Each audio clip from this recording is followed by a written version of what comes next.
Hey guys, ETN here from Sunbros, and it's time for another hero quick look video.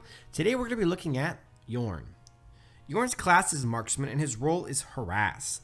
As you guys can see in the bottom left corner, his constitution is all the way back to the back. That is as low as it gets.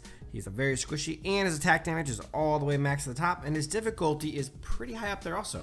His passive is Fierce Shot. Every 5th consecutive normal attack triggers a burst of arrows.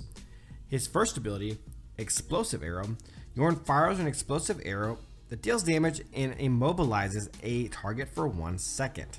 Heavily Barrage is his second ability. Yorn calls down celestial arrows that deal damage in an AoE area that moves in the direction that it's shot.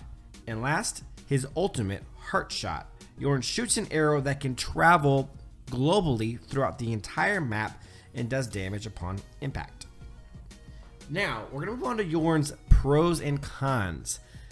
Yorn's strengths that you're going to want to take advantage of if you're playing as Yorn. Number one, that global ult is pretty good. It's essentially the only global ult of its kind. A couple other heroes have ults that reach the entire map, but he has the only one that can be shot across the map and aimed like that. It doesn't do great damage, so you're going to want to make sure that you use it at the right time, but it can be pretty deadly against fleeing almost dead enemies, or if you are really good at shooting people across the map that are recently out of a fight that are almost dead. A really good Yorn player can get at least a kill or two a game by using the ult correctly. Even though the damage isn't great, it's still nice to have. His second pro and strength is going to be his stun. Not a lot of marksmen have a full-blown stun, but Yorn does have a stun with his first ability, and it can make a big difference in a 1v1 or team fight. It is also an AoE stun, so you could potentially stun more than one person. And his last and third strength or pro is going to be that he has pretty nice burst damage. After he casts any of his abilities, or every 5th auto attack, his next auto attack is going to deal a little burst. It's going to shoot a burst of arrows. It's going to do extra damage, and when he gets on a roll, he can actually do a bit of a pretty nice amount of burst damage into these enemies that he's fighting.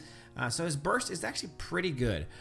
Now, when it comes to Yorn's cons and the things you're going to want to, number one, take advantage of if you're playing against Yorn, or avoid if you're playing as Yorn, is he has no escape. Again, he has no dashing ability to get in or out of anything important.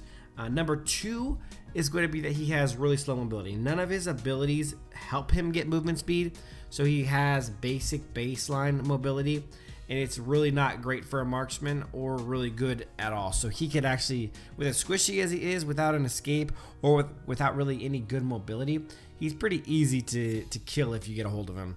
And his last con and kind of weak part of his game is that he has low damage when he's out of rhythm. The extra damage he gets after doing his abilities is great, but when your abilities are all on cooldown, and they do have fairly long cooldowns, 9 seconds to start, and then 20, and then 18. When those all 3 abilities are on cooldown, his actual just regular auto attack damage isn't substantial. So if you don't keep him in a proper rhythm, his damage can go from nice burst to really crappy. So make sure you guys watch out for that, guys. Thank you for watching our hero quick look video on Yorn. I hope you guys enjoyed it. I hope you guys learned a thing or two about how to play with him and against him. Thanks for watching, guys, and if you enjoyed the video, please give it a thumbs up, subscribe to the channel, and please check out our other hero quick view videos to get a really basic beginner idea of what people do and what they're about. But thanks for watching, guys, and as always, until next time.